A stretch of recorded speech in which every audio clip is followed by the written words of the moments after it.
Hola a todos, bienvenidos de nuevo a este canal, aquí a Glitch.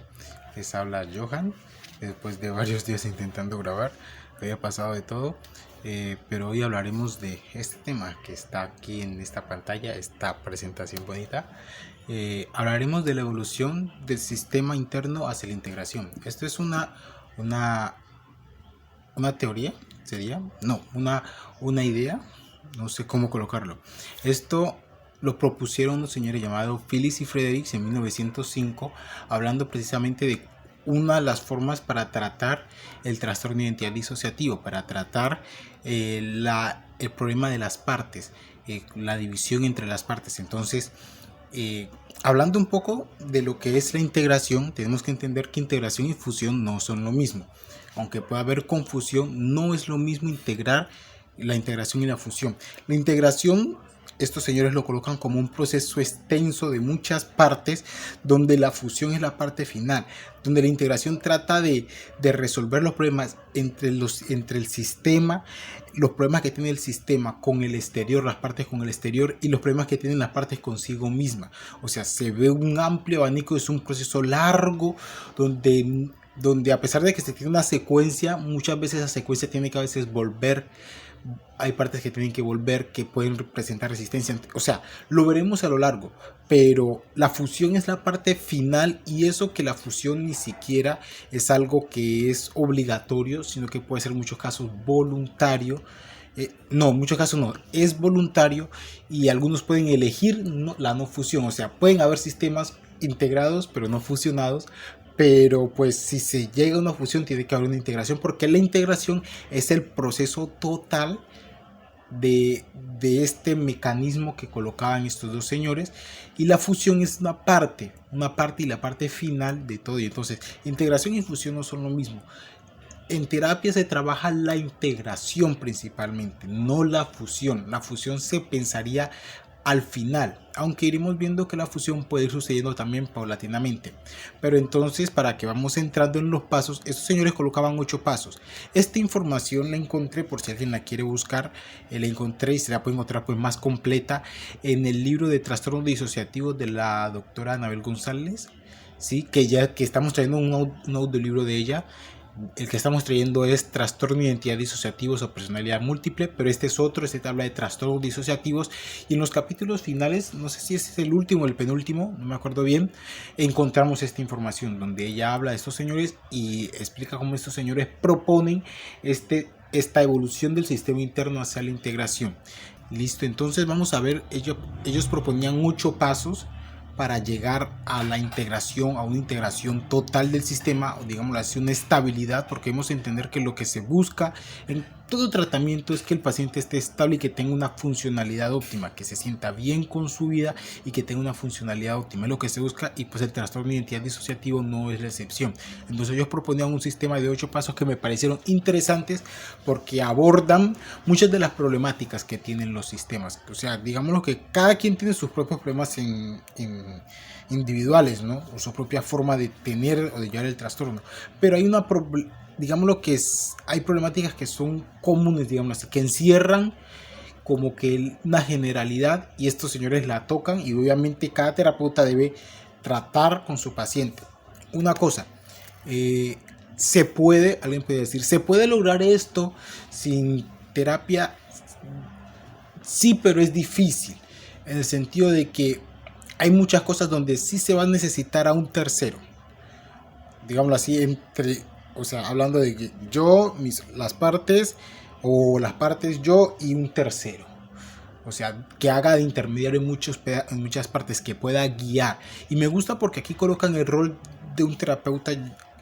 Yo que estoy estudiando, o nosotros que estamos estudiando psicología, y se habla mucho a veces de las terapias y de la forma de las terapias. Y una de las formas que me parecen mejores, más adecuada, es donde el terapeuta no infiere tan directamente, porque hay terapeutas que son demasiado directos a la hora de tratar al paciente, y es como que casi que le ordenan qué cosas debe hacer.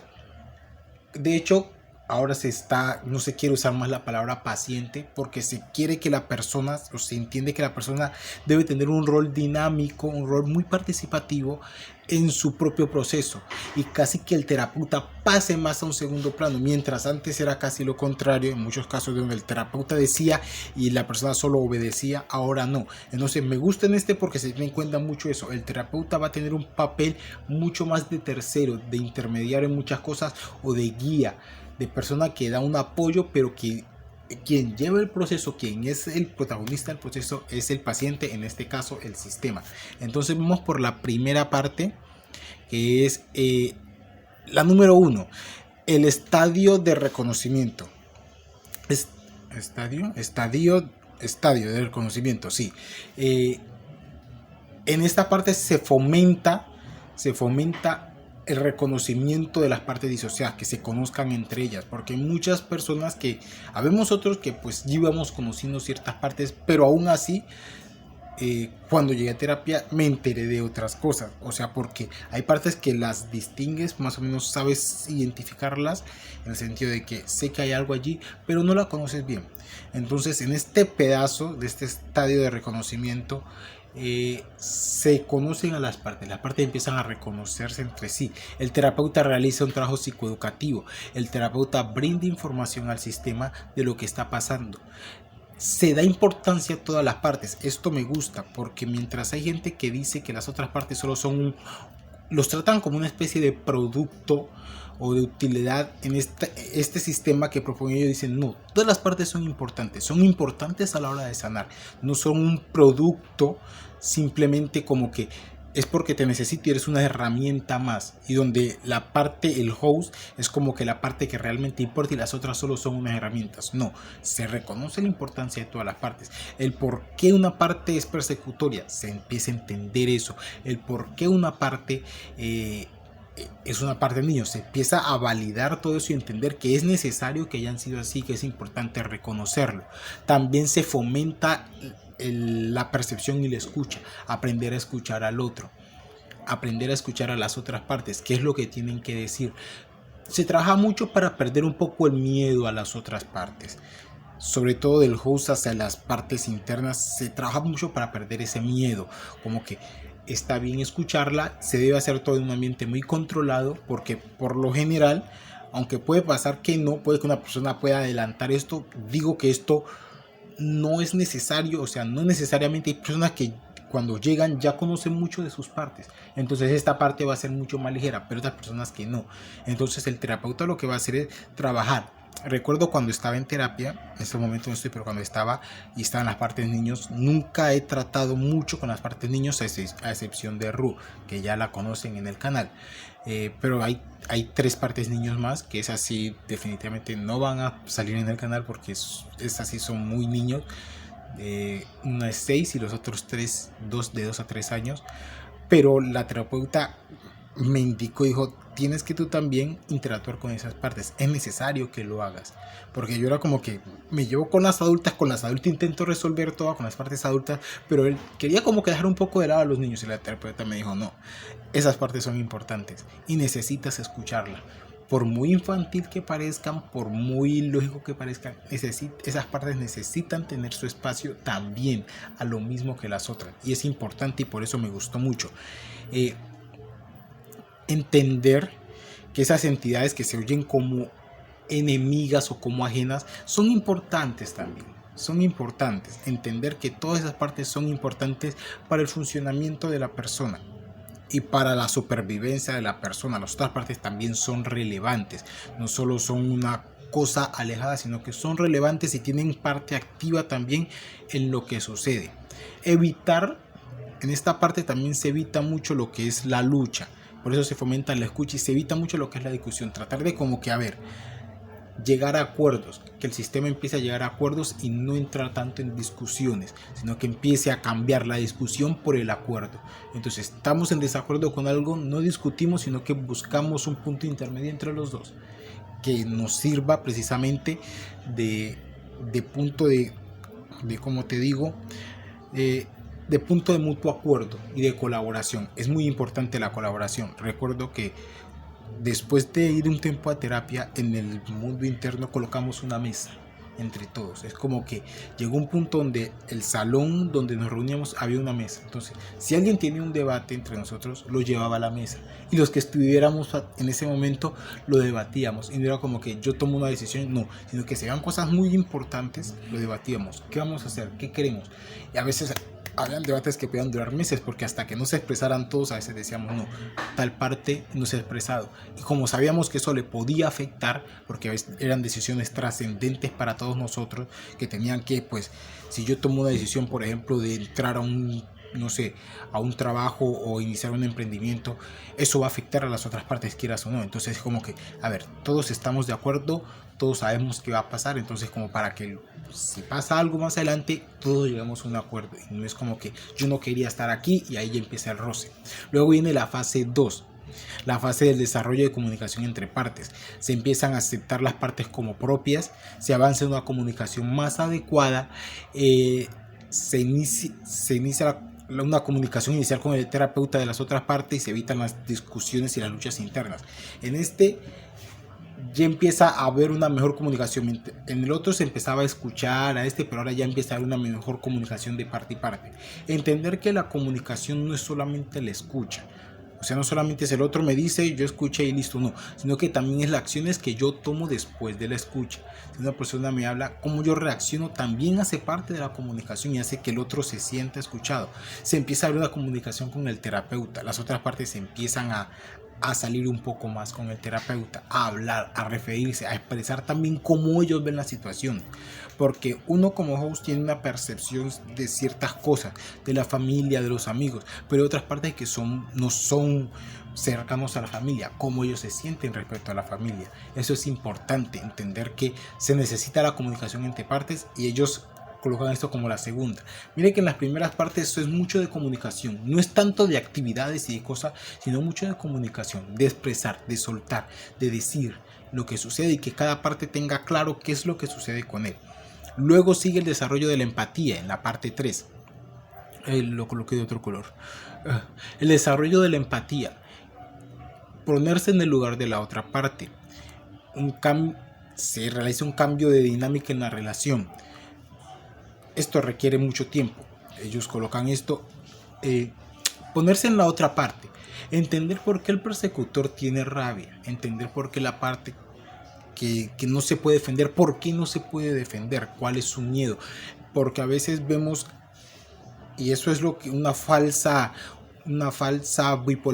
bipolaridad, ¿sí? Donde lo bueno y lo malo, este es el bueno, este es el malo, entonces si es malo y ya, punto. No, entender por qué el arte suicida quiso suicidarse, entender por qué eso, entender por qué la parte persecutora tiene rabia y la parte persecutora entender por qué el host también es como es, porque él le cuesta enfrentarse a ciertas situaciones. Porque a veces la parte persecutora tiene mucho esta frase, porque él ha escuchado otro tema que dice, ese es un débil y no lo quiero porque es débil, y pasa. Victoria también lo ha hecho y otras partes lo han hecho, algunos medio lo hacen ya como que lo van dejando, pero entender por qué son así.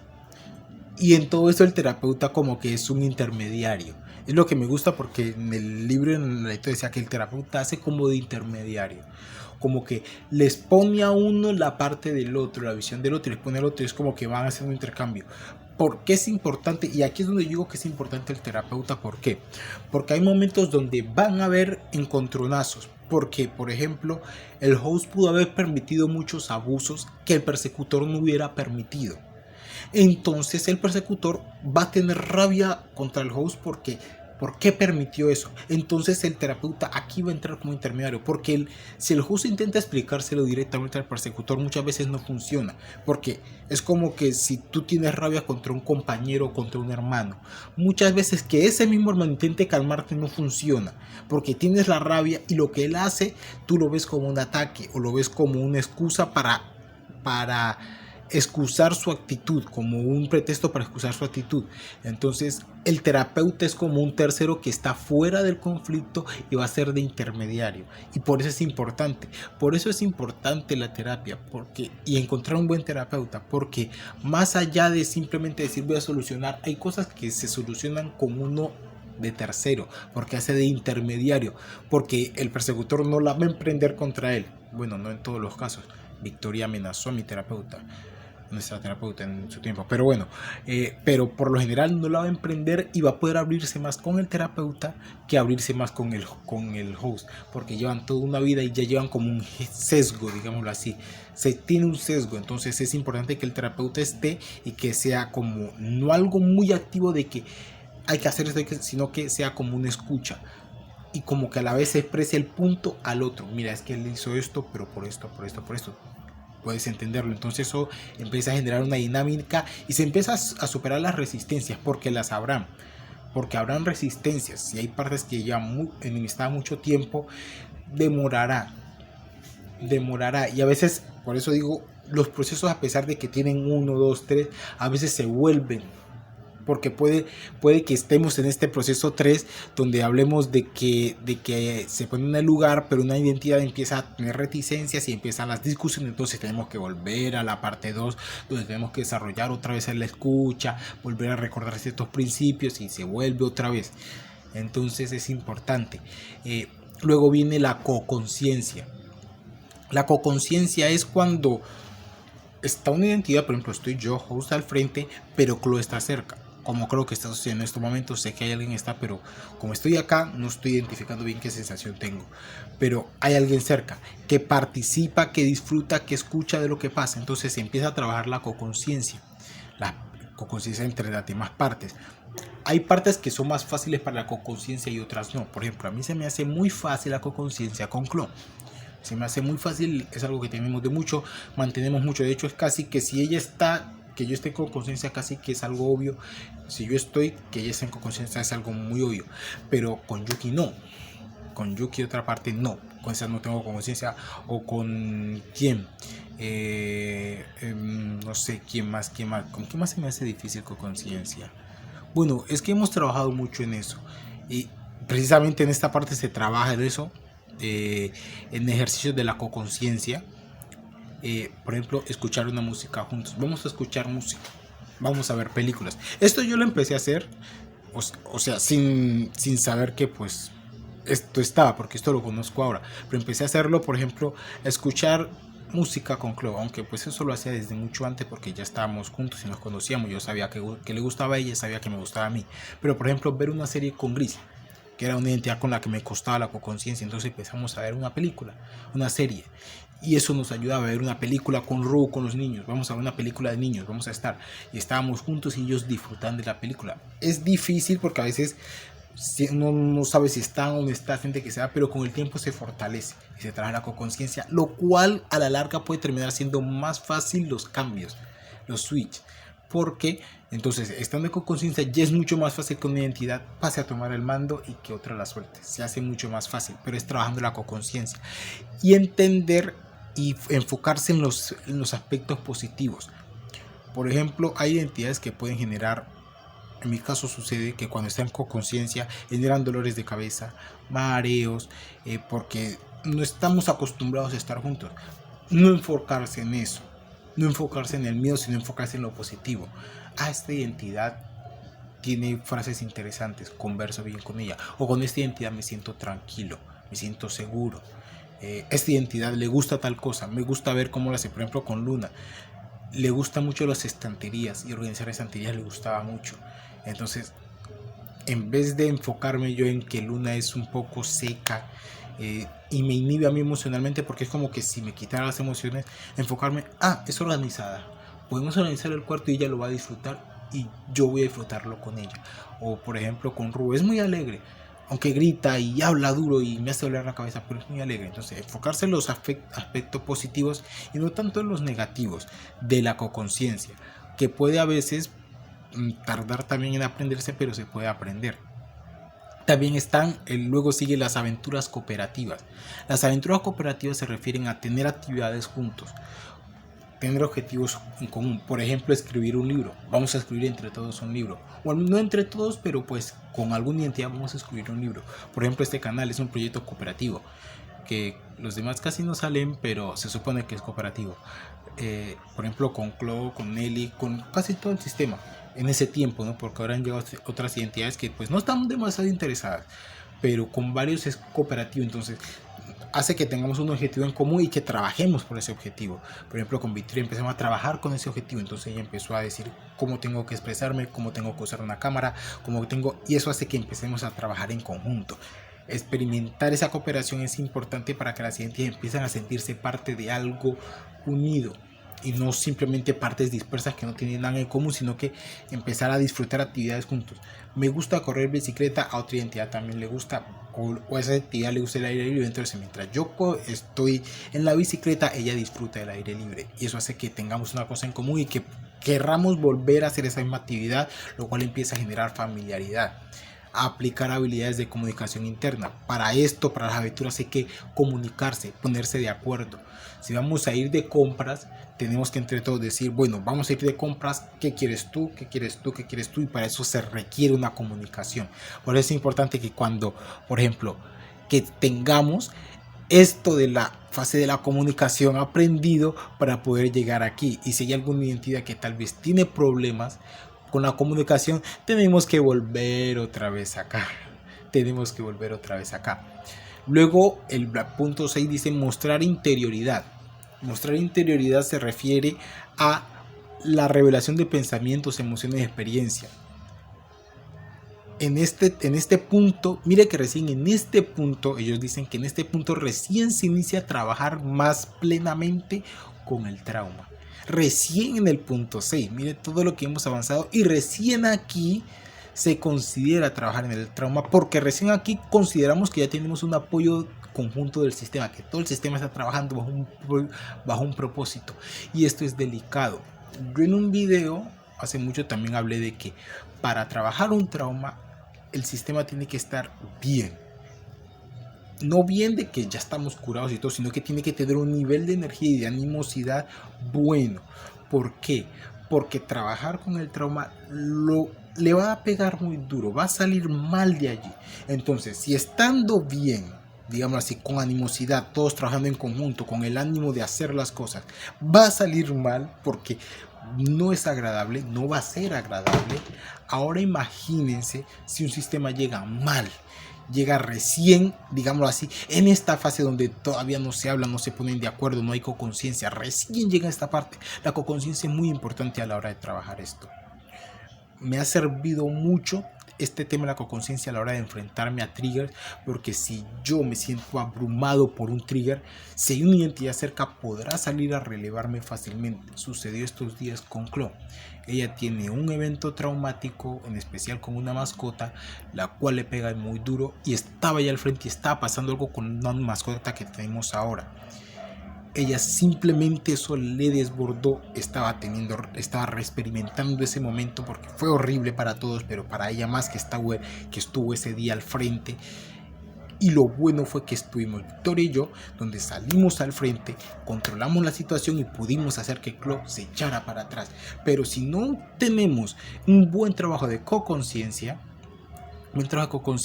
si hubiera estado otra identidad con la que no me llevo bien, eso hubiera sido un desastre, hubiera sido aún más traumática la situación. Entonces es importante que cuando se llegue aquí ya se tenga una capacidad de revelar o de expresar emociones y sentimientos, que las identidades ya empiecen a expresar sus emociones, sus experiencias y sentimientos de una manera pues tal vez no natural, pero que lo hagan con más facilidad, que sean más abiertas ante el terapeuta y ante las otras partes, y ahí se empieza a trabajar un poco más lo que es el trauma, pero se va bordeando. Como me dijo una vez mi terapeuta, muchas veces hay personas que quieren atacar el trauma y lo que pasó, atacarlo directamente, cuando muchas veces es mejor bordearlos, ir por los bordes. Vamos lento, despacio, trabajando suave, vamos medio sabiendo qué es lo que pasa, pero tampoco siendo de golpe todo, de golpe no. En el 7, el séptimo paso, el penúltimo paso, es la progresiones cronológicas.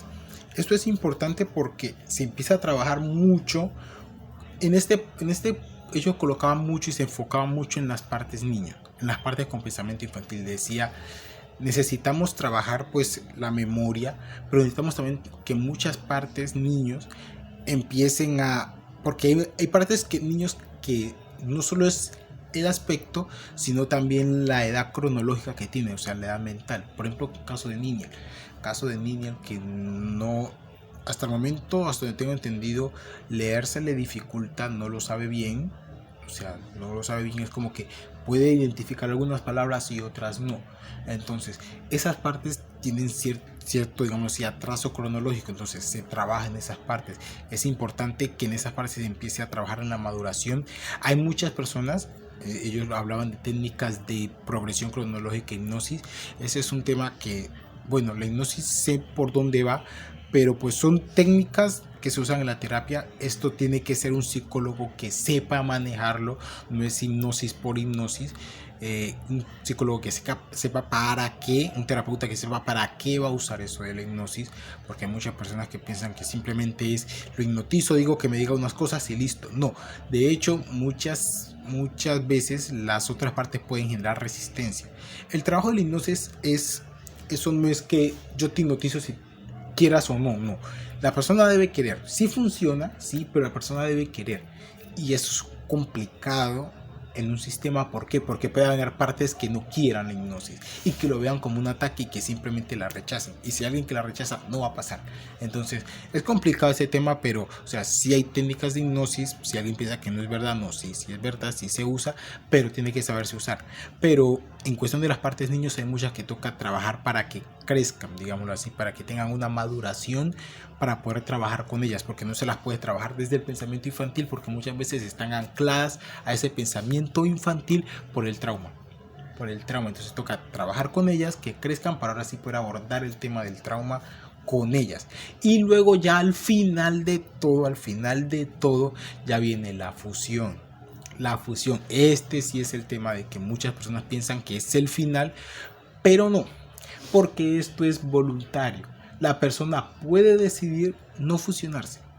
La persona puede decir, no, yo no quiero fusionarme, quiero que nosotros queremos seguir separados, pero hay algo importante. El terapeuta, según estos señores dicen, el terapeuta debe explicarle a la persona cómo sería, o sea, intentar explicarle cómo sería él con fusionados, con una realidad integrada, con una memoria continua y coherente, cómo sería. Y de hecho puede experimentar con ciertas microfusiones que se experimentan a lo largo de todo el proceso, o sea, como pequeñas fusiones, algo momentáneo, donde la persona pueda entender y percibir cómo sería una fusión. Entonces, como para que la persona le pierda el miedo, porque muchas personas pueden tener miedo a la fusión y decidir por miedo no hacerlo. Entonces el terapeuta como que le da una prueba como diciendo, esto se va a sentir así, no hay ningún problema, no hay nada de malo, para ver si la persona accede a la fusión. No todos van a acceder, no todos tienen la capacidad, porque hay sistemas, por ejemplo, sistemas polifragmentados que tienen tantas partes que aunque fusionen muchas, no van a llegar a la fusión completa, a ser una sola identidad otra vez, no. Pero se le ofrece al paciente, se le busca al paciente, pero pues el objetivo, digámoslo así, que cuando se llega aquí de la fusión, casi que ya está completado, porque todo esto da estabilidad. Cuando se llega a todo esto, el sistema ya tiene una gran estabilidad, una gran funcionalidad, que a la larga es el objetivo. La fusión está como objetivo final de la terapia, sí, pero no como un objetivo donde si no se cumple, se rompe todo el esquema, se incumplió el propósito. No, o sea, es la parte final, como que si la persona decide puede cerrarlo aquí, pero la persona también puede cerrarlo aquí sin fusionarse y decidir trabajar. Incluso después de la fusión, la persona todavía tiene que ir a terapia, porque tiene que trabajar como es lo de posfusión. O sea, después de la fusión tiene que trabajar la persona con una nueva realidad. Entonces no es que llegamos aquí y ya se acabó. Incluso después de fusionados puede haber otras divisiones, porque el objetivo es que la persona, el objetivo de todo esto, de todo lo que hemos hablado en esto, de todo esto, es que la persona ya no recurra a la disociación. El problema no son las partes. El problema es la disociación. Entonces, el objetivo de todo esto es que la persona ya no recurra a la disociación, ya no evite los problemas, sino que tenga herramientas para poder trabajar libremente. Poder trabajar libremente, poder estar libremente en sociedad, estar libremente consigo mismo sin necesidad de recurrir a la disociación. Por eso una de las primeras cosas que hay que hacer es estabilizar a la persona, que la persona deje de disociar. Muchas veces la persona lo que hace es, hay un problema, sigo disociando, hay otro problema, disocio, y aparecen partes, porque las partes son respuestas a problemas, que suceden muchas cosas que no puede resolverlo, entonces como es una carga que no se puede llevar, la separo. Entonces el objetivo de todo esto es que la persona pueda trabajar las partes, o la persona, si se decide fusionar, que pueda trabajar de manera que no tenga que recurrir a la disociación, que pueda enfrentar sus problemas, que pueda tener herramientas para enfrentarlos sin recurrir a la disociación con un mecanismo inmediato, como que disocio, entonces no. Y esto puede pasar sin necesidad también de fusionarse, de estar todos juntos. El sistema puede estar y puede estar entre ellos y pueden trabajar en conjunto como algo unido. O sea, estamos nosotros, si estamos cada uno, somos una identidad, pero trabajamos en conjunto, entendemos nuestras limitaciones, nuestras debilidades, pero también las trabajamos y vivimos una vida plena. Porque a la larga eso es lo que se quiere, tener una vida plena, lo más plena posible. Entonces, esto es la evolución del sistema interno hacia la integración de Phillips y Frederick, de 1905. Esto aparece en el libro Trastornos disociativos de la doctora Anabel González, y creo que también estaba Dolores Mosquera, la doctora Dolores Mosquera. Les digo doctoras porque no sé qué rango de psicología tienen. Sé que pues no son psicólogos bases o psiquiatras bases, no, pero como no me lo sé bien, porque lo leo pero se me olvida, entonces y me parece interesante porque explica cosas muy buenas, explica el término de integración y fusión, lo explica muy bien, y permite tener como que, pienso que si en terapia se viera esto, como que le dice a la persona, vamos por esto, sería un poco mejor, en el sentido de que a mí me gusta, o al menos a mí, yo siempre digo, y a todos en el sistema, por lo general nos gusta, si vamos a hacer algo, así seamos nosotros el paciente o el cliente, dinos qué vamos a hacer para trabajar con ánimo, en base sabiendo a qué estamos haciendo, y no simplemente yo trabajo y tú no tienes que saber qué estamos haciendo, solamente sígueme el juego. No me gusta seguir el juego, dime qué estoy haciendo. Y me parece interesante este esquema porque te muestra qué es lo que estás haciendo, en qué estamos trabajando y en qué es lo que se debe trabajar. Incluso si una persona no está actualmente en terapia, puede trabajar muchas de estas partes, puede trabajar, evitar las discusiones internas, puede estar en el lugar de otro. Eso se puede trabajar entre nosotros, entre sistemas, sin necesidad de un terapeuta. Pero no estoy diciendo que no hay que ir a un terapeuta, hay que ir, hay que hacer lo posible por ir. Entonces eso fue todo. Me gustó hacer esto, espero que sea de utilidad para ustedes, para que se puedan entender muchos términos. Suscríbanse, denle like, compartan, es importante para que el canal siga creciendo. No me gusta decir esto porque a veces siento como si estuviera vendiendo un producto, pero no, es importante porque pues hay muchas personas que cuando llegan a esto se sorprenden porque pensaban que era otra cosa, porque esto no se habla, esto no lo hablan en las películas, esto no lo hablan en las series, esto no lo hablan en ningún lado, esto se hace es leyendo, y me gusta, después de que leo, si leo algo importante, colocarlo aquí, que quede en internet, que si a alguien se le ocurre buscarlo, esté este video. Entonces denle like, suscríbanse, compartan, comenten si quieren comentar, si quieren hacer preguntas, lo que quieran. Y somos Glitch, yo soy Johan, desde nuestro caos toma forma. Saludos del sistema y de todos, y ya, adiós.